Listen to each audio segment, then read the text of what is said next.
नमस्कार विद्यार्थी मित्रांनो, मी अमोल तळेकर स्वागत करतो आपल्या युट्यूब चॅनलवर physics bye Amol sir. Okay, तर बाळांनो बघा रे, आपण चॅप्टर नंबर 2 जो आहे तो चालू केलेला होता आणि बाळांनो चॅप्टर नंबर 2 मध्ये आपले 4 लेक्चर ऑलरेडी झालेले आहेत, बरोबर आहे.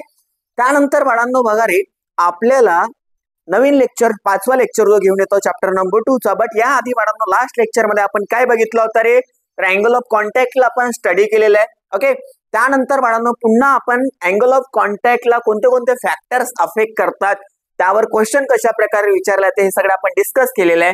त्यानंतर बाळांनो शेप ऑफ मिनिस्कस पण समजून सांगितला होता. सोबत रे आपण त्यामध्ये सरफेस टेन्शनवर टेम्परेचर आणि इम्प्युरिटीचा कोणता इफेक्ट होतो एवढा स्टडी आपण लास्ट लेक्चर पर्यंत केलेला आहे. ओके, त्याच्या नोट्स सुद्धा तुम्हाला दिलेल्या होत्या बाळांनो. ओके, त्यानंतर बाळांनो आता आपण या लेक्चर मध्ये घेऊन आलेलो त्याच्या समोरचा पोर्शन जो की काय आहे रे, excess pressure across the free surface of liquid. Okay, म्हणजेच लिक्विडच्या फ्री सरफेसच्या अक्रॉस एक्सेस प्रेशर. एक्सेस म्हणजे काय होणार बाळांनो, याच्या शब्दशः जर अर्थ तुम्ही घेतला तर एक्सेस म्हणजे काय होतं रे, अतिरिक्त. अतिरिक्त म्हणजेच जास्तीचा. ओके, तर जो एक्सेसचा मिनिंग आहे तोच इथे समजायचा आहे, बाकी काही नाही बाळांनो. प्रेशर म्हणजे काय तुम्हाला माहितीच आहे. ओके, बाकीचा तर अतिरिक्त असलेला pressure across the free surface of liquid त्याला आपण एक्सेस प्रेशर म्हणतो, की जो की एकदम जास्तचा प्रेशर आहे. फॉर एक्झाम्पल बाळांनो, मी माझा एक मित्र आहे, माझ्या मित्राकडे समजा 100 रुपये, माझ्याकडे 50 रुपये आहे.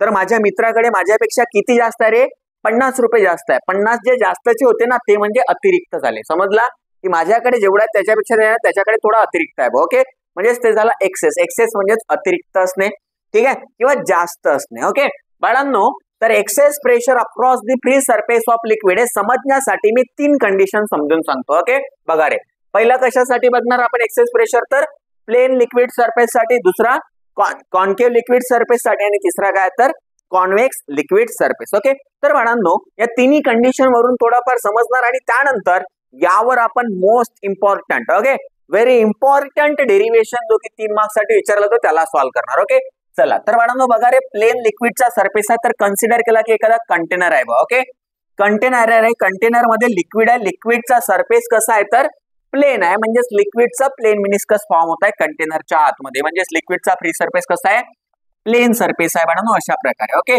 आता एक्सेस प्रेशर म्हणजे काय होणार मी समजून सांगतो बाळांनो. ओके चला रे, तर हा झाला कंटेनर आहे, कंटेनर मध्ये लिक्विड आहे बाळांनो, समजायचं आहे बघा, इच अँड एव्हरीथिंग समजून सांगणार आहोत, समजायचं आहे. तर बघा रे, हा लिक्विडचा फ्री सरफेस झाला. आता मला सांगा बाळांनो, फ्री सरफेसच्या अबाव म्हणजे फ्री सरफेस वर एक पॉइंट घेतलं, त्या पॉइंटला ए पॉइंट म्हटला, आणि लिक्विडच्या आतमध्ये बिलकुल ए पॉइंटच्या खाली आणि लिक्विडच्या आतमध्ये एक पॉइंट घेतला, त्या पॉइंटला बी पॉइंट म्हणतो. ओके, तर मला समजायचं आहे की ए पॉइंट वर प्रेशर किती राहणार आणि बी पॉइंट वर प्रेशर किती राहणार. जो जास्त राहणार, समजा की ए पॉइंट वर जास्त आहे किंवा बी पॉइंट वर जास्त आहे, तर जो जास्त आहे तो कितीने जास्त आहे. फॉर एक्झाम्पल ए वर 10 पास्कल आहे, बी वर 5 पास्कल आहे, तर ए वर किती जास्त आहे 5. तर जो 5 जास्त असला तो म्हणजे कोणता प्रेशर आहे, किंवा जो जास्त असलेला 5 पास्कल होता तो कोण आहे मग एक्सेस प्रेशर असं समजायचं बाळांनो. बट बघा रे, तिन्ही कंडिशन वरून की कोणामध्ये एक्सेस प्रेशर किती राहते ते सांगतो. ओके चला, तर बाळांनो हा फ्री सरफेस आहे. फ्री सरफेस जर प्लेन असेल, एकदम फ्लॅट आहे फ्री सरफेस, तर बाळांनो काय होणार आहे की इथे लागणारा जो या फ्री सरफेसवर लागणारा जो force due to surface tension राहणार, तो कसा राहणार रे, तर इकडे पण लागणार, सोबत इकडे पण लागणार. इकडे लागणाऱ्या फोर्सला F1 म्हणतो, तिकडे लागणाऱ्या फोर्सला काय म्हणतो F2. प्लेन मिनिस्कस असेल बाळांनो, तर आपण शिकलो होतो की जो रिझल्टंट फोर्स राहतो तो इनटू दी सॉलिड राहतो आणि हॉरिझॉन्टल होता का. बघा लास्ट लेक्चर मध्ये जे शिकवलं होतं त्यालाच वापरतो आपण, की हा जो फोर्स आहे बा कसा लागते रे, जर प्लेन मिनिस्कस असेल तर रिझल्टंट फोर्स जो असतो तो ऍडेसिव्ह फोर्स असतो आणि हॉरिझॉन्टल असतो, सांगितलं होतं बाळांनो. तर इथे काय होणार आहे की या सरफेसवर लागणारा जो force due to surface tension आहे, म्हणजे हा Ft जो आहे तो कसा आहे, इकडे पण लागत आहे आणि इकडे पण लागत आहे. तर फ्री सरफेसवर लागणारा नेट फोर्स बघा, जेवढा इकडे लागत आहे तेवढाच इकडे लागत आहे. तर फ्री सरफेसवर लागणारा नेट फोर्स किती झाला बाळांनो, 0 झाला. नेट फोर्स जर 0 झाला तर जेवढा प्रेशर ए पॉइंट वर येणार तेवढाच प्रेशर कोणावर येणार, या बी पॉइंट वर येणार. म्हणजेच बाळांनो the force due to surface tension on the free surface cancel out each other किंवा balance each other in either direction, and hence the pressure at point A is must be equal to the pressure at point B. म्हणजेच की जर लिक्विडचा plane surface असेल, surface कसा असेल रे, एकदम free surface plain असेल तर जेवढा प्रेशर फ्री सरफेसच्या वर राहणार तेवढाच प्रेशर लिक्विडच्या आतमध्ये पण येत आहे, सर नो? ओके बाळांनो, तर जेवढा प्रेशर ए पॉइंट वर येणार तेवढाच प्रेशर बी पॉइंट वर येणार. सर आपल्याला तर प्रेशर किती आहे ते माहित झालं, बट एक्सेस म्हणजे अतिरिक्त प्रेशर कुठे राहणार मग सर, किती राहणार? तर बाळांनो एक्सेस प्रेशर म्हणजे काय राहणार मग? एक्सेस प्रेशर या कंडिशन मध्ये पहिलीच कंडिशन सांगतो बाळांनो, तर excess pressure is equal to किती राहणार रे? तर बघा ए वर जेवढा तेवढाच बी वर आहे, तर कोणावर जास्त आहे का? कोणावरच जास्त नाही ना. ए पॉइंट वर जास्त प्रेशर आहे ना बी पॉइंट वर, दोन्ही पॉइंटचा प्रेशर कसा आहे? सेम आहे. एक्सेस प्रेशर म्हणजे काय होणार? मोठ्यातून छोट्याला मायनस करायचा, बट कोणी मोठा आणि कोणी छोटा आहे का? ए आणि बी पॉइंट मध्ये प्रेशर मध्ये काय डिफरन्स आहे का? नाही. तर एक्सेस प्रेशर काय होणार? 0 होणार. कसं होणार सर?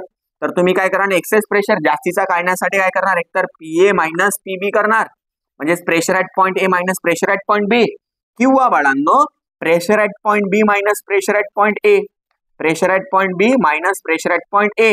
किती येणार आहे? दोन्ही बी सेमच आहे, तर किती येणार? 0. म्हणजेच काय होत आहे की जर लिक्विडचा सरफेस प्लेन असेल, ओके, तर बाळांनो काय होणार आहे? एक्सेस प्रेशर किती येत आहे मग? 0 येत आहे. ओके, त्यानंतर समोर समजायचं. आता यावरून जर नाही समजलं असेल इकडे बघा, या कंडिशनवरून सांगतो. कोणता सरफेस घ्यायचा लिक्विडचा? आपल्याला आता कॉन्केव्ह सरफेस घ्यायचा आहे बाळांनो. तर बघा एका कंटेनर मध्ये आपण लिक्विड घेऊ आणि लिक्विडचा कोणता मिनिस्कस बनणार आहे? Concave meniscus. कोणाकोणामध्ये बनतो बाळांनो? ग्लास आणि केरोसिन मध्ये कोणता मिनिस्कस बनतो बाळांनो? तर कॉन्केव्ह मिनिस्कस बनतो. बघा अशा प्रकारे हा कॉन्केव्ह मिनिस्कस कॉन्केव्ह शेप बनलेला आहे. ओके, चला आता काय करणार बाळांनो? तर काय करायचं आहे बघा, force due to surface tension समजणार आपण आणि बस पिक्चर खतम आहे. ओके, चला रे. तर बाळांनो बघा आता होणार काय? मी लिक्विडच्या फ्री सरफेसवर एक पॉइंट सिलेक्ट करतो आणि लिक्विडच्या सरफेस किंवा लिक्विड मध्ये एक पॉइंट सिलेक्ट करतो just below the point A. Point A च्या खाली पॉइंट बी आहे. ओके, चला बाळांनो आता होणार काय? तर बघा हा झाला लिक्विडचा फ्री सरफेस झाला. ओके, आता काय करणार बाळांनो? तर बघा रे या लिक्विडच्या सरफेसवर लागणारा जो force due to surface tension लागणार तो कोणाकडे लागणार? टुवर्ड्स दी सॉलिड लागते. Yes or no? Towards the solid म्हणजे इथे लागणारा फोर्स अशा प्रकारे लागणार आणि इथे लागणारा फोर्स अशा प्रकारे लागणार. हा काय आहे? एफ टी म्हणजे force due to surface tension. हा बी काय आहे? Force due to surface tension. आता बाळांनो फोर्स जो आहे तो अपवर्ड डायरेक्शन मध्ये लागत आहे, म्हणजे बी पॉइंट वरचा प्रेशर कसा झाला रे? कमी झाला. काऊन? तर बाळांनो फोर्स अशा प्रकारे वर लागत आहे, तर इथला प्रेशर काय करणार? कमी. प्रेशर कुठे वाढणार? ए पॉइंट वर. काऊन? तर फोर्स जो आहे तो ए पॉइंट कडे घेऊन जाते. Yes or no? म्हणजेच की बी पॉइंट वर प्रेशर कमी आहे बॉ आणि ए पॉइंट वर प्रेशर कसं आहे? जास्त आहे. तर pressure at point A is greater than pressure at point B. मग एक्सेस प्रेशर काय होणार बाळांनो? अतिरिक्त प्रेशर. एक्सेस प्रेशर काय होणार रे? Excess pressure is equal to जास्त कोण आहे बाळांनो? ए पॉइंट वर आहे. कमी कोणावर आहे? बी पॉइंट वर आहे. तर काय होणार मग? एक्सेस प्रेशर म्हणजे pressure at point A minus pressure at point B, आणि हा काय झाला? Excess pressure. ओके, म्हणजेच की जर कॉन्केव्ह सरफेस बनत असेल तर कॉन्केव्ह सरफेस साठी लिक्विडच्या अबव प्रेशर कसं राहणार? जास्त राहणार आणि लिक्विडच्या अंदर प्रेशर कसं राहणार? तर कमी राहणार. Due to what? कारण जो सरफेस टेन्शन मुळे लागणारा फोर्स आहे तो अपवर्ड डायरेक्शन मध्ये लागत आहे, म्हणजे लिक्विडच्या अंदरचा प्रेशर काय झाला? कमी झाला. म्हणजे बी पॉइंट वर प्रेशर कमी झाला, ए पॉइंट वर प्रेशर जास्त झाला. तर एक्सेस प्रेशर किती राहणार मग? पीए मायनस पीबी, म्हणजे pressure at point A minus pressure at point B. Okay, या डिफरन्सलाच काय म्हणणार आपण? एक्सेस प्रेशर म्हणजे अतिरिक्त प्रेशर. ओके, त्यानंतर बाळांनो तिसरी कंडिशन समजायची आहे की कॉन्वेक्स सरफेस घेतला तर काय होणार? ओके, तर चला घ्या लिक्विडचा कंटेनर घ्या, त्याच्यामध्ये मर्क्युरी टाका बाळांनो. मर्क्युरी कसा मिनिस्कस बनवतो रे? कोणता शेप बनतो मर्क्युरीचा? तर कॉन्वेक्स शेप बनतो अशा प्रकारे. Sir no? हो सर, एक्झाम्पल सांगितले होते बाळांनो मी लास्ट लेक्चरला बघायचं आणि हे सगळं काही समजणे आहे. कन्सेप्च्युअल गोष्टी आहेत बाळांनो. ठीक आहे, बघा रे मी जे लॉंग व्हिडिओज आहेत यामध्ये पूर्ण कन्सेप्ट समजून सांगत आहे. ओके, आणि बाळांनो जे काही शॉर्ट्स आहेत त्यांच्यामध्ये मी इम्पॉर्टंट क्वेश्चन सोबत सोबत न्यूमेरिकल्स पण सॉल्व्ह करून देतो. ओके, चला बाळांनो समोर बघायचं आहे. आता काय करणार? चला मर्क्युरी टाकली या लिक्विडच्या कंटेनरच्या आतमध्ये. आता होणार काय आहे बाळांनो? बघा रे लिक्विडचा फ्री सरफेस म्हणजे हा झाला. याच्या वर एक पॉइंट सिलेक्ट केला मी, ए पॉइंट म्हणतो, आणि जस्ट बिलो ए पॉइंट लिक्विडच्या अंदर मध्ये एक पॉइंट घेतला, बी पॉइंट. ओके, बघा बाळांनो तिन्ही पण कंडिशन मध्ये सेमच करत जातो. फक्त होत काय आहे की बाळांनो आता बघा रे जेव्हा कॉन्केव्ह किंवा कॉन्वेक्स मिनिस्कस बनते तेव्हा फोर्स कोणाकडे? रिझल्टंट फोर्स कुठे लागत होता रे? लिक्विड मध्ये. लिक्विड मध्ये म्हणजे इथे लागणारा फोर्स इकडे लिक्विड कडे येणार आणि इथे लागणारा फोर्स सुद्धा काय येणार? लिक्विड मध्ये अंदर येणार, डाऊनवर्ड डायरेक्शन मध्ये. ओके, तर बाळांनो बघा रे काय होत आहे? Force due to surface tension downward direction मध्ये येत आहे. Force due to surface tension downward direction मध्ये येत आहे, म्हणजे प्रेशर वाढला कुठे, कोणत्या पॉइंटवर जास्त प्रेशर राहणार, तर या बी पॉइंटवर प्रेशर कसं राहणार, जास्त राहणार. कोणामुळे बाळांनो, तर या कोणापेक्षा, ए पॉइंटवर असलेल्या प्रेशर पेक्षा. आता इथला प्रेशर जास्त, इथला प्रेशर कमी आहे, तर बघा कॉन्व्हेक्स मिनिस्कस बनलेला आहे, बरोबर आहे. तर काय होणार मग की the force due to surface tension is in downward direction and hence the pressure at point B must be greater than the pressure at point A. A पॉइंटच्या प्रेशर पेक्षा, म्हणजे प्रेशर ॲट पॉइंट ए कसा आहे, कमी आहे, कोणापेक्षा, pressure at point बी पेक्षा. म्हणजे बी पॉइंटवर जास्त प्रेशर आहे ए पॉइंट पेक्षा, तर एक्सेस प्रेशर काय होणार बाळांनो, मग excess pressure is equal to काय होणार आहे, तर जो जास्त आहे त्याच्यातून कमीला काय करणार, मायनस. तर pressure at point B minus pressure at point A. आणि हा झाला बाळांनो एक्सेस प्रेशरचा कन्सेप्ट. ओके, काय होता रे, की लिक्विडच्या फ्री सरफेसच्या अक्रॉस किती जास्त आहे किंवा किती कमी आहे प्रेशर, तो म्हणजेच एक्सेस प्रेशर होता. ओके, आणि कॉन्केव्ह सरफेस असेल तर लिक्विडच्या अप्पर सरफेसच्या वर, ठीक आहे, किंवा फ्री सरफेसच्या वर जास्त प्रेशर आणणार ऍज कम्पेअर टू लिक्विडच्या आतमधल्या प्रेशर पेक्षा. त्याच्यामुळे एक्सेस प्रेशर काय होणार आहे, बाहेरचा प्रेशर मायनस अंदरचा प्रेशर. ओके, त्याच्यानंतर इथे कॉन्व्हेक्स मिनिस्कस जर असेल तर बाहेरचा प्रेशर कमी आहे, अंदरचा प्रेशर जास्त आहे लिक्विडच्या, त्यामुळे एक्सेस प्रेशर काय होणार, तर अंदरचा प्रेशर मायनस बाहेरचा प्रेशर. जो जास्त आहे त्याच्यातून कमीला मायनस करणार, जो प्रेशरचा डिफरन्स राहणार त्यालाच काय म्हणणार आपण, तर एक्सेस प्रेशर म्हणणार आहे. तिन्ही पण कंडिशन वरून समजायचं होतं मॅडम. ओके, आणि प्लेन सरफेस असेल तर जेवढा प्रेशर ए पॉइंटवर येणार तेवढाच प्रेशर बी पॉइंटवर येणार, तर एक्सेस प्रेशर किती राहणार, मग 0 राहणार. ओके, चला बाळांनो, त्यानंतर आपल्याला इम्पॉर्टंट डेरिव्हेशन बघायचं बाळांनो, which is most important for your board exam. Okay, Maharashtra state board वाल्या विद्यार्थ्यांना सांगू इच्छितो मी की बाळांनो जे इम्पॉर्टंट आहे म्हणतो त्यांना करूनच ठेवायचं आहे. ओके, करूनच ठेवायचा, प्रॅक्टिस करून ठेवायची. ओके, कारण आहे बाळांनो ते जे आहेत ना विचारलेले प्रश्न आहेत, आधी पण विचारले आणि भरपूर सारे प्रश्न विचारतात, रिपीट होतात. ओके, रिपीट होतात, सोबत सोबत इम्पॉर्टंट म्हटलं समजून जायचं की हा प्रश्न आहे बा जो की विचारू शकला जाते किंवा इम्पॉर्टंट आहे. ओके, चला बाळांनो, तर आता जो शिकवतो डेरिव्हेशन तो इम्पॉर्टंट डेरिव्हेशन आहे आणि तो डेरिव्हेशन जो आहे त्याला 3 मार्क्स साठी विचारलेला आहे. ओके, जेव्हा मी 12वीला होतो ना बाळांनो त्यावेळेस विचारलेला प्रश्न आहे हा, आणि असं नाही की तेव्हा विचारला होता तो बाकी वेळेस विचारला, आणखी पण नंतर पण विचारलेला आहे. तो इम्पॉर्टंट प्रश्न आहे. ओके, काय आहे तर डेरिव्हेशन आहे बाळांनो, expression for excess pressure, expression for excess pressure due to spherical liquid drop, spherical liquid drop. Okay, excess प्रेशरचा आपल्याला डेरिव्हेशन सॉल्व्ह करायचं कोणासाठी, तर स्पेरिकल लिक्विड ड्रॉप साठी. यालाच म्हणतात बाळांनो, यालाच काय म्हणतात रे, लॅपलास लॉ, लॅपलास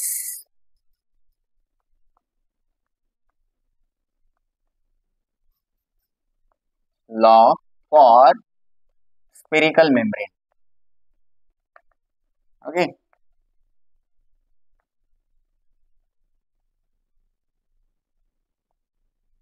काय म्हणतात याला, Laplace law for spherical membrane. Okay, तर तुम्हाला प्रश्न कसा विचारणार बघा सगळ्यात आधी. ओके, काय म्हणतात एक्सप्रेशन फॉर, किंवा काय विचारणार प्रश्न, derive and expression for excess pressure due to liquid drop, किंवा बाळांनो derive and expression for Laplace law for a spherical membrane. समजला क्वेश्चन.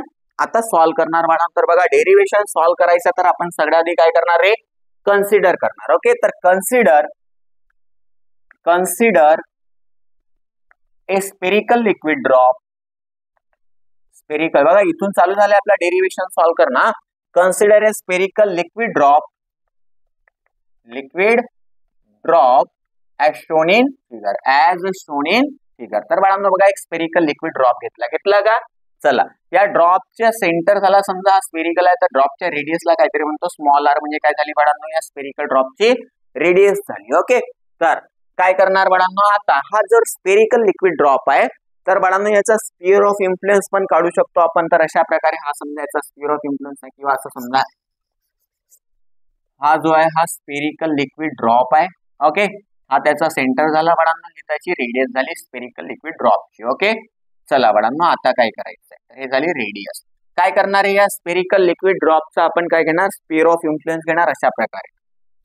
चला घेतला बाळांनो स्पिअर ऑफ इन्फ्लुएन्स या स्पेरिकल लिक्विड ड्रॉपचा. ओके, जो डॉट डॉट वाला जो स्पेरिकल ड्रॉप दिसत आहे तो काय, मग या जो स्पेरिकल लिक्विड ड्रॉप आपण कन्सिडर केला याचा काय रे, स्पिअर ऑफ इन्फ्लुएन्स आहे. ओके, चला बाळांनो स्पिअर ऑफ इन्फ्लुएन्स म्हणजे सांगितलं होतं की इमॅजिनरी स्पिअर असते म्हणून बघायचं बाळांनो, लेक्चर नंबर 3 मध्ये वगैरे सांगितलं. ओके, चला त्यानंतर समोर बघायचं आता. तर काय करणार रे, जो स्पेरिकल ड्रॉप आहे किंवा जो डॉट डॉट वाला स्पिअर बनलेला आहे, ओके, याला आपण बिगर ड्रॉप म्हणू शकतो बाळांनो. हा झाला रे ओरिजिनल ड्रॉप होता. याचा स्पिअर ऑफ इन्फ्लुएन्स म्हणजे हा झाला डॉट डॉट वाली जे सर्कल किंवा स्पिअर आहे बाळांनो, स्पिअर हा जो आहे डॉट डॉट वाला हा झाला त्याचा स्पिअर ऑफ इन्फ्लुएन्स. तर याची रेडियस काय होणार, तर हा जो बाळांनो स्पेरिकल लिक्विड ड्रॉप आहे याचा डिस्प्लेसमेंट किती झालेला आहे बघा ओरिजिनल पासून, तर याला म्हणतो मी डेल्टा आर. डेल्टा आर म्हणजे काय झालं, त्याचा डिस्प्लेसमेंट झाला. ओके, चला तर मला सांगा रे हे टोटल डिस्टन्स किती होणार, टोटल रेडियस किती होणार या बिगर ड्रॉपची, तर आर प्लस डेल्टा आर म्हणजे याची काय झाली, रेडियस झाली. समजला का एवढा. आता बाळांनो लिक्विड ड्रॉप जो स्पेरिकल लिक्विड ड्रॉप आहे त्याच्या अंदरचा प्रेशरला पी आय म्हणतो.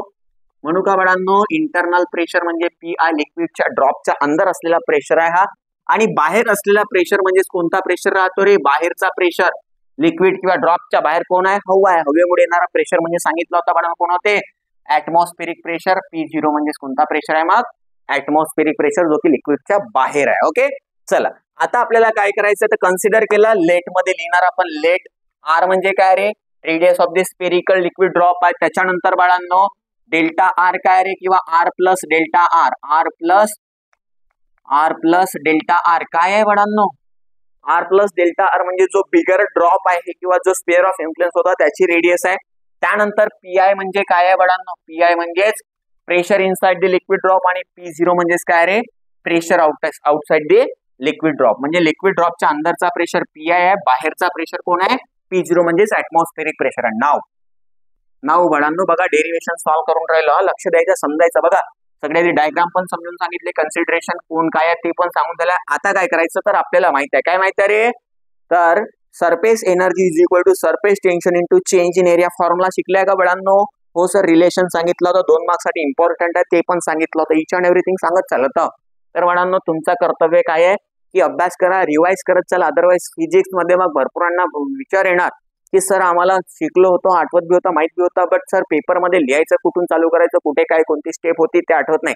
त्यासाठी बाळांनो प्रॅक्टिस करायचं. ओके, चला रे तर काय करणार, नाव काय होते आपल्याला माहित आहे, रिलेशन बिटवीन सरफेस टेन्शन आणि सरफेस एनर्जी. काय होता रे, surface energy is equal to surface tension into area. But surface एनर्जीलाच आपण वर्क म्हटलं होतं, सर नो, किंवा वर्कलाच काय म्हटलं होता, सरफेस एनर्जीचा हा फॉर्म्युला माहित होता बाळांनो. वी नो दॅट, काय माहित आहे बाळांनो आपल्याला बघा रे, we know that surface tension किंवा सरफेस एनर्जीला आपण DW म्हटलं होतं, आणि हा एक फॉर्म्युला आला होता DW is equal to T into DA. माहिती आहे की नाही माहिती आहे बाळांनो. हो सर, याला इक्वेशन नंबर 1 म्हणा. ओके, आपल्याला काय माहिती आहे रे, DW is equal to T into DA माहिती आहे. ओके, तर हा DA म्हणजेच काय, चेंज इन एरिया. एरिया किती चेंज होता बघा बाळांनो, हा जो पोर्शन आहे हा चेंज इन एरिया, म्हणजेच जो स्पेरिकल लिक्विड ड्रॉप होता त्याच्या स्पिअर ऑफ इन्फ्लुएन्सचा जो एरिया येत आहे, ओके, तो म्हणजे चेंज इन एरिया येत आहे. बरोबर, एरिया चेंज होता ना स्पिअर ऑफ इन्फ्लुएन्स मुळे. तर काय होतं बाळांनो, तर चेंज इन एरिया आपल्याला काढायचा, तर कसा काढणार बघा, तर A1 म्हणतो कोणाच्या, तर लिक्विड ड्रॉपच्या एरियाला A1 म्हणून, म्हणजेच हा स्पेरिकल लिक्विड ड्रॉप आहे रे, याचा हा जो याचा एरिया या स्पिअरचा तो म्हणजे A1 झाला, आणि हा जो बिगर ड्रॉप आहे त्याचा एरियाला A2 म्हणतो. ओके, तर A1 म्हणजे काय होणार बाळांनो, तो स्पिअर आहे, स्पिअरचा एरिया काढणार रे 4 पाय स्मॉल r चा स्क्वेअर. ओके, त्याच्यानंतर बाळांनो A2 म्हणजे कोणाचा एरिया होणार, बिगर ड्रॉपचा एरिया. बिगर ड्रॉपचा एरिया किती राहणार आहे बाळांनो बोला बरं, तर रेडियस किती आहे त्याची, आर प्लस डेल्टा आर. बिगर ड्रॉपची रेडियस ही एवढी आहे, एवढी प्लस एवढी, म्हणजेच बाळांनो काय होणार, आर प्लस डेल्टा आर म्हणजे या बिगर ड्रॉपची रेडियस झाली.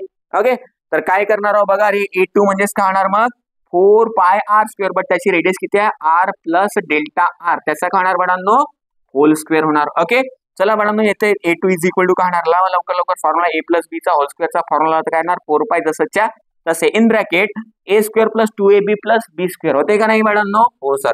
तर A स्क्वेअर प्लस 2AB म्हणजेच R into delta R plus delta आरचा काय होणार बाळांनो, स्क्वेअर. ओके, चला आता समजायचं काय रे, की हा बघा बाळांनो, हा जो डेल्टा आर आहे ना, हा छोटा राहणार, म्हणजे याचा डिस्प्लेसमेंट, हा ड्रॉप आहे स्पेरिकल लिक्विड ड्रॉप जो आहे याचा डिस्प्लेसमेंट समजा छोटा होता, म्हणजे जास्त स्प्रेड नाही होत आहे, तो कमी प्रमाणात होत आहे. तर त्याचा डिस्प्लेसमेंट किती झाला, स्मॉल झाला, म्हणजे डेल्टा आर किती झाला रे, स्मॉल जर होत असेल तर डेल्टा आरचा स्क्वेअर, बघा छोट्या व्हॅल्यूचा स्क्वेअर केला तर आणखी छोटी व्हॅल्यू मिळते. ओके, तर बाळांनो करायचं काय रे की डेल्टा आर स्क्वेअर जो आहे याला निग्लेक्ट करायचं. तर राहिलं काय बाळांनो, therefore A2 is equal to 4 पाय ने ब्रॅकेट मध्ये इंटू करा, या टर्मला होणार, याला काय करायचं आहे तर निग्लेक्ट करायचं आहे. ओके, लक्षात ठेवायच्या स्टेप्स. हा, तर देअरफॉर 4 पाय ने इंटू केला तर काय होणार 4 pi R square plus 4 pi into 2 म्हणजेच किती होणार रे 8 पाय काय आहे R into delta R, R into delta R. Plus मध्ये काय राहणार आहे का नाही, कारण याला काय करायचं आहे निग्लेक्ट करायचं आहे, सोडून द्यायचं. ओके, तर बाळांनो हा झाला A2. आपल्याला कोण पाहिजे होता रे DA म्हणजे change in area. Change in area म्हणजेच काय होणार रे या बिगर स्पिअरचा एरिया मधून छोट्या स्पिअरचा एरियाला मायनस केला तर आपल्याला हा चेंज इन एरिया म्हणजेच हा एवढा एरिया मिळत आहे. बघा हा एवढा एरिया काढण्यासाठी आपल्याला काय करायला याच्या एरियामधून या मोठ्यावाल्या एरियाला मायनस करावं लागेल. मोठा एरिया A2 होता, तर देअरफॉर DA म्हणजे change in area is equal to काय होणार बाळांनो तर A2 मायनस A1. ओके, समजायचं आहे बाळांनो, काहीच कठीण नाही करतो. तर काय होणार रे इज इक्वल टू बाळांनो बघा A2 किती आपल्याकडे 4 पाय आर स्क्वेअर प्लस काय आहे 8 pi R into delta R, एवढा समजला असेल. मायनस, तर मायनस A1 कुठे, A1 म्हणजे हाय 4 पाय आर स्क्वेअर, तर 4 पाय आर स्क्वेअर. बाळांनो बघा चांगल्याने बघा या इक्वेशन मध्ये काय रे 4 पाय आर स्क्वेअर. ओके, चला बाळांनो हा बघा 4 पाय आर स्क्वेअर प्लस मध्ये इकडे मायनस मध्ये, तर हे काय झाले कॅन्सल झाले. राहिलं काय रे 8 pi R into delta R, एवढा राहिलेला आहे. तर देअरफॉर बघा रे दिसत असेल तर DA इज इक्वल टू किती राहिलेला आहे बाळांनो 8 पाय आर इंटू काय बाळांनो तर डेल्टा आर इंटू काय रे डेल्टा आर. चला बाळांनो याला पुट करा, याला काय करायचं पुट करायचं, पुट इन इक्वेशन. कोणत्या इक्वेशन मध्ये 1 मध्ये, तर पुट इन इक्वेशन 1. तर काय मिळणार आहे बाळांनो आपल्याला बघा रे 3 मार्क्स साठी इम्पॉर्टंट आहे म्हणून सांगितलंय, लक्ष द्यायचं आहे. काय करणार आपण बघा रे हा DA ची व्हॅल्यू इक्वेशन 1 मध्ये ठेवली तर DW is equal to therefore DW is equal to काय होणार बाळांनो बघा रे therefore DW is equal to काय होणार T जसंच्या तसं, तर T जसंच्या तसं इंटू मध्ये DA आहे बाळांनो, DA कुठे आहे रे 8 pi R into delta R. बघा DA ची व्हॅल्यू हे मिळालेली आपल्याला, चला ठेवला याला, तर काय होणार मग 8 pi R into delta R, याला म्हणा इक्वेशन नंबर 2 म्हणा. किती म्हटले 2 म्हटले बाळांनो. एक गोष्ट सांगायची राहिली होती की जर लिक्विडचा ड्रॉप हा जो लिक्विड ड्रॉप होता हा स्पेरिकल शेपचा जर असेल बाळांनो तर ऍक्च्युअल मध्ये होते काय की त्याच्या अंदरचा प्रेशर जास्त राहणार, कोणापेक्षा रे बाहेरच्या प्रेशर पेक्षा. तर हे लिहायचं होतं की इथे बघा PiP0 लिहिला होता बाळांनो, ते लिहायचंच होतं. बट आणखी सांगतो की if the liquid drop is in spherical shape किंवा is spherical in shape, then बाळांनो देन त्याचा अंदरचा प्रेशर जो आहे तो कसा राहणार PI कसा राहणार जास्त राहणार, कोणापेक्षा P0 पेक्षा. इम्प्लाइज दॅट एक्सेस प्रेशर जो राहणार, एक्सेस प्रेशर काय होणार मग जास्त मायनस कमी. एक्सेस प्रेशर म्हणजे काय होणार मग बाळांनो जास्त कोण आहे PI, अंदरचा प्रेशर जास्त आहे म्हणजेच PI मायनस P0 म्हणजेच कोण होणार रे एक्सेस प्रेशर होणार. ओके, एक गोष्ट सांगायची राहिली, चला काही प्रॉब्लेम ना, आता सांगितले बाळांनो की लिक्विडचा ड्रॉप जो आहे तो स्पेरिकल असेल तर आतमधला प्रेशर जो आहे जास्त राहणार कोणापेक्षा बाहेरच्या प्रेशर पेक्षा. ओके, चला म्हणजेच एक्सेस प्रेशर काय होणार बाळांनो तर आतमधला प्रेशर म्हणजेच PI मायनस काय करणार रे बाहेरचा प्रेशर म्हणजेच P0. PI मायनस P0 म्हणजेच काय झालं यामध्ये मग एक्सेस प्रेशर. ओके, याला इक्वेशन नंबर 2 म्हटले. आता चला बाळांनो आता काय करणार, but this work done is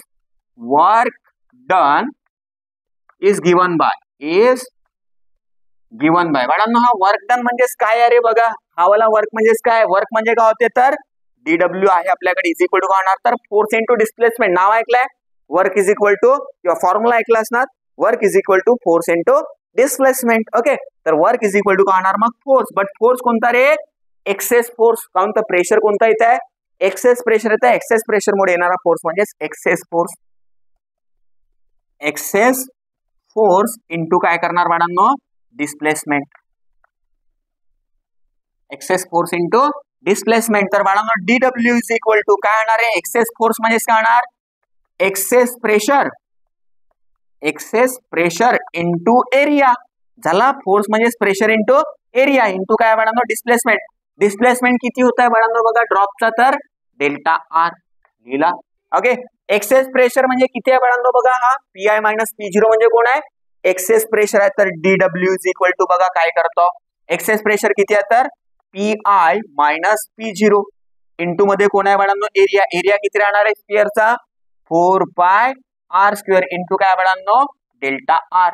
समजला का एवढा. चला याला इक्वेशन नंबर 2 म्हटलं होता, याला इक्वेशन नंबर 3 म्हणा. इक्वेशन 2 आणि इक्वेशन 3 मध्ये बघा लेफ्ट हँड साइड दोघांची बी सेम असेल तर राईट हँड साइड बी कशी राहणार, दोघांची सेम राहणार. बस संपलाय, शेवटची 2-3 स्टेप राहिलेल्या आहेत. तर फ्रॉम इक्वेशन 2 and 3 इक्वेशन 2 आणि इक्वेशन 3 ला बघा बाळांनो चांगल्याने या इक्वेशनला आणि या इक्वेशनला बघा दोघांची लेफ्ट हँड साइड सेम आहे तर राईट हँड साइड कशी राहणार सेम. आपल्याला एक्सेस प्रेशरचा फॉर्म्युला काढायचा तर याला पहिले घ्या, नंतर या इज इक्वल टू हा घ्या, इक्वेट करू शकतो आपण. राईट हँड साइड बी कशी राहणार मग सेम राहणार. तर P I minus P zero into काय बाळांनो 4 pi R square into delta R is equal to कोण आहे रे equation 2 T into 8 pi R delta R. T into 8 pi R into काय बाळांनो डेल्टा आर लिहिला का रे. चला इकडचा डेल्टा आर तिकडचा डेल्टा आर कॅन्सल झाला, ठीक आहे. 4 पाय इथले काय झाले तर 8 पाय मधून 2 गेले तर 2 राहिले बाळांनो, कारण 4 2 8 झाले. इथला एक आर कटला, इथला आर कटला. ओके चला जे राहिलंय ते लिहितो, की नाही समजलं असेल तर डबल सांगू बाळांनो. चला डबल सांगतो. हे स्टेप बघा तिथे थोडी गडबड झाली, कोणाला काटलं ते समजलं नसणार भरपूरांना. ओके चला तर हे स्टेप डबल लिहितो म्हणजे समजणार, समजला पाहिजे. आपला मेन इंटेन्शन असं आहे की मुलांना समजला पाहिजे. ओके तर देअरफॉर बाळांनो बघा रे हे वाली साइड बरोबर हे वाली साइड होणार, काऊन तर दोघांची बी दोन्ही इक्वेशनची राईट लेफ्ट हँड साइड कशी आहे सेम आहे तर राईट हँड साइड कशी राहणार same. P I minus P zero okay म्हणजे एक्सेस प्रेशर इंटू काय रे इंटू मध्ये काय बाळांनो 4 pi R square into delta R is equal to काय बाळांनो याची right hand side T into काय रे 8 pi R into delta R. चला बाळांनो आपल्याला हा P I minus P zero पाहिजे, बाकीचे पूर्ण तिकडे घेऊन जाणार. तर देअरफॉर बघा वर करतात. ओके चला वर लिहितो आणि जास्त काय राहिलेला नाही बाळांनो. चला तर देअरफॉर काय रे P I minus P zero पाहिजे, बाकी सगळे इंटू वाले तिकडे गेले तर डिवाइड मध्ये जाणार. ओके चला तर P I minus P zero excess pressure म्हणजे P I minus P zero is equal to काय रे इकडे कोण आहे पहिले त्यांना लिहा टी इंटू टी म्हणजे surface tension into 8 pi R into काय डेल्टा आर डिवायडेड बाय काय बाळांनो इकडचे कुठे गेले तिकडे जाणार तर डिवाइड मध्ये म्हणजे 4 पाय आर स्क्वेअर इंटू काय बाळांनो डेल्टा आर इंटू काय रे डेल्टा आर. बघा डेल्टा आर वर पण आहे खाली पण आहे कॅन्सल झाले, ठीक आहे. एक आर हा आर कटला, पाय पाय कटले, राहिले किती रे इथे एक आर बाकी आहे, 8/4 म्हणजे 2 झाले. समजला बाळांनो. तर P I minus P zero is equal to 2 into T म्हणजे 2t डिवायडेड बाय इथे किती बाकी आहे रे आर. तर P I minus P zero म्हणजेच excess pressure is equal to किती फॉर्म्युला मग बाळांनो 2t अपॉन आर. ओके आणि this is the excess pressure किंवा यालाच असं म्हणू शकता रे this is the expression for excess pressure due to spherical liquid drop. Okay आणि हा किती मार्क्सचा आहे बाळांनो तर 3 मार्क्सचा डेरिव्हेशन आहे. हा झाला रे लिक्विड ड्रॉप साठी झाला for soap bubble, for soap bubble किंवा सोप सोल्युशनचा ड्रॉप जर असेल तर for soap solution excess pressure किती राहणार तर एक्सेस प्रेशर म्हणजेच P I minus P zero is equal to राहणार बाळांनो 4t अपॉन आर. किती राहणार मग 4t अपॉन आर. काऊन तर बाळांनो आपल्याला माहिती आहे रे सरफेस टेन्शन कसा होते अर्धा होते कोणासाठी लिक्विड ड्रॉप साठी किंवा सोप सोल्युशन साठी सोप सोल्युशन किंवा कोणता रे डिटर्जंट सोल्युशन साठी किंवा बाळांनो काय हा कोणता पण आपल्या याचा डिटर्जंट घ्या सोप घ्या किंवा निरमा घ्या किंवा शॅम्पू घ्या त्या सोल्युशन साठी किंवा त्या पाण्यासाठी बाळांनो सरफेस टेन्शन तर अर्धा होते yes or no, but access pressure काय होणार तर डबल होणार. ओके चला बाळांनो आणि हा काय होता रे कशा प्रकारे होते याला सांगायचं का बघा आपल्याला माहिती आहे याच्यावरून जर तुम्ही सरफेस टेन्शनचा फॉर्म्युला काढले तर सरफेस टेन्शन जो असणार तो काय होणार 2 इकडे डिवाइड मध्ये येणार, डिवाइड मध्ये 2 आला, आणखी बाळांनो हा आर इकडे इंटू मध्ये येणार P I minus P zero into R divided by 2. But काय होते हा चला लिक्विड साठी सरफेस टेन्शनचा फॉर्म्युला एक्सेस प्रेशरच्या टर्म मध्ये याच्यासाठी काय होणार मग इथे डिवायडेड बाय 4 होणार. तर एक्सेस प्रेशर काढायचे तर आर आणि 4 ला तिकडे नेला excess pressure equal to 4t divide by R. हा झाला सोप सोल्युशन साठी झाला आणि हा एक्सेस प्रेशर कोणासाठी आहे बाळांनो तर लिक्विड ड्रॉप साठी आहे, स्पेरिकल लिक्विड ड्रॉप साठी. आणि यालाच म्हणतात रे या फॉर्म्युलाच this is the expression for excess pressure due to spherical liquid drop, किंवा यालाच म्हणतात रे Laplace law for spherical membrane. किती आला? P I minus P0 is equal to 2T upon R. 2 म्हणजे 2 होते, T म्हणजे सरफेस टेन्शन, R म्हणजे काय? स्पेरिकल लिक्विड ड्रॉपची रेडियस आहे. ओके बाळांनो, बस एवढा सॉल्व्ह करायचं होता. आणि हा किती मार्क्स साठी इम्पॉर्टंट आहे? व्हेरी इम्पॉर्टंट आहे, 3 मार्क्स साठी. सपोज बाळांनो तुम्हाला इथे हा निग्लेक्ट का बरं केला, किंवा सपोज समजून नाही राहिला की काय केलेलं आहे, तर नोट्स मध्ये मी एक प्रत्येक गोष्टीचा रिझन सकट दिला आहे, की असा सिन्स म्हणून असा करून दिलेला आहे. ओके की सिन्स असा करून दिलाय, त्याचा रिझन पण दिलेला आहे. ओके तर नोट्स पण बघायच्या तुम्हाला आणि प्रॅक्टिस करायचं. डेरिव्हेशनला जास्त काही डिफिकल्ट नाही आहे. ओके कोणत्या स्टेप मध्ये काय केलं बघा, each and everything step by step सांगितलेलं आहे. ओके चला, त्यानंतर बाळांनो हा झाला आपला 3 मार्क्सचा इम्पॉर्टंट क्वेश्चन झाला. समोर आपल्याला आणखी एक इम्पॉर्टंट टर्म शिकायची आहे, त्याला म्हटलेलं आपण कॅपिलॅरिटी. काय म्हटलेलं आहे बाळांनो? कॅपिलॅरिटी. तर चला कॅपिलॅरिटी समजून सांगतो, आणि कॅपिलॅरिटी मध्ये कशा प्रकारे क्वेश्चन विचारतात. कॅपिलॅरिटीलाच आपण कॅपिलरी ऍक्शन म्हणतो, जो की आपण बाळांनो डेली लाईफ मध्ये शिकलो पण. ओके चला, किंवा डेली लाईफ मध्ये आपण बघतो काय रे कॅपिलॅरिटी कुठे होते म्हणून. कुठे होते बाळांनो बघा, की जे ट्रीज असतात, ट्रीज मध्ये पाणी कुठून मिळते रे? जमिनीमधून. कोणाच्या माध्यमातून? तर रूट्सच्या माध्यमातून. झाडं जे असतात ते मुळांच्या माध्यमातून काय करतात? पाण्याला कुठे पाठवतात? तर झाडाच्या पानांपर्यंत पोहोचवतात. Yes sir no? हो सर. तर कशामुळे पोहोचते तो पाणी? ड्यू टू कॅपिलरी ऍक्शन, किंवा त्यालाच म्हणतात कॅपिलॅरिटी. ओके किंवा तुम्ही बघितलं असेल बाळांनो, आपण दिवा लावतो रे, दिवाळीला लावतो की नाही लावत? दिवा, ते दिवनाल.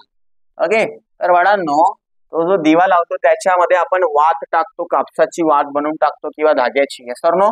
तर त्यामध्ये जो ऑइल असते किंवा जो आपण वापरतो, ऑइल वापरतो दिवा लावण्यासाठी, तो त्या वातेच्या टिप पर्यंत कशामुळे पोहोचते? Due to capillarity. ओके किंवा बाळांनो जे आपल्या पेन असते, पेनाची इंक जी असते कधी कधी बाहेर येते उलट्या डायरेक्शन मध्ये. Due to what? Due to capillarity. Okay त्यालाच आपण कॅपिलरी ऍक्शन म्हणतो. तर होते काय सर कॅपिलॅरिटी म्हणजे ते तर सांगा. तर बाळांनो कॅपिलॅरिटी,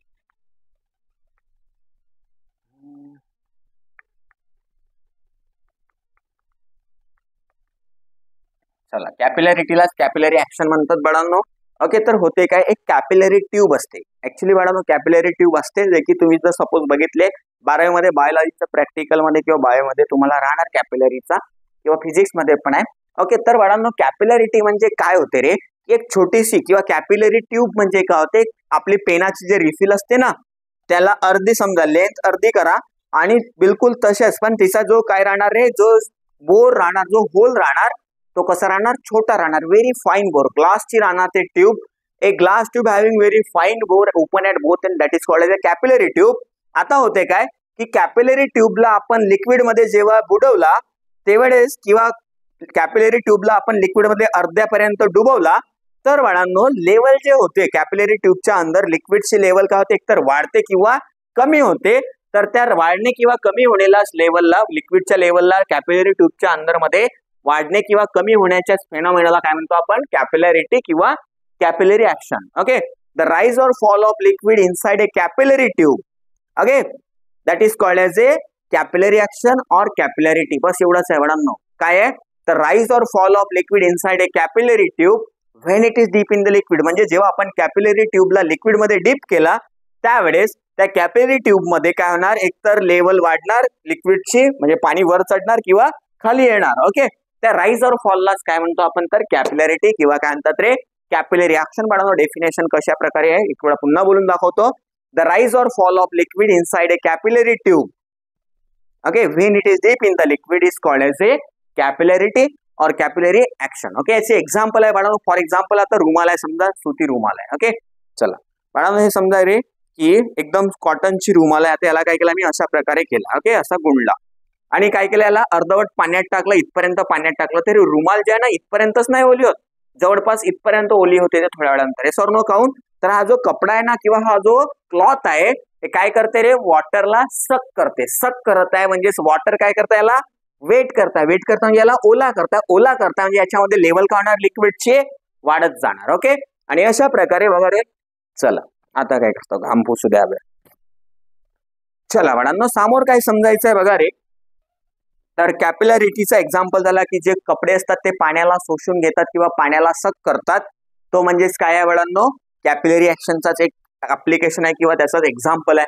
त्याच्यानंतर पेनामध्ये राईस जे आहे ते इंक जे आहे ते राईस करते, तर ते काय कॅपिलरी ऍक्शन आहे. झाडामध्ये पाणी जो आहे तो पाणी जो आहे तो मुळांपासून तर शेवटच्या वरच्या हाईटवर असलेल्या पानांपर्यंत पोहोचेल due to capillary action. Okay, तर ऍक्च्युली होते काय, तर एक्झाम्पल तर समजले आहे सर बाळांनो.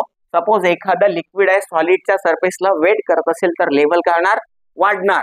आणि जर लेवल वाढत आहे तर कोणता शेप बनणार, कॉन्केव्ह शेप बनणार. कशा प्रकारे बघा, एक ट्यूब घेतो किंवा एक कॅपिलरी ट्यूब घेतला आपण. अशा प्रकारे एक कॅपिलरी ट्यूब आहे. या ट्यूबला काय केला, तर ट्यूब म्हणजे नळी आहे, एक प्रकारची छोटीशी बारीकशी ग्लासची राहते. ओके, चला बाळांनो, तर काय करणार, कॅपिलरी ट्यूब आहे. कॅपिलरी ट्यूबला एका लिक्विडच्या कंटेनर मध्ये डीप केला, तर इथे लिक्विड आहे समजा या कंटेनर मध्ये. ओके, चला आता काय केलं, याला इथे डीप केलेलं आहे आपण अशा प्रकारे. तर हा जो लिक्विड आहे एकतर काय होणार आहे, इथं वर चढते, इकडे चढते वर.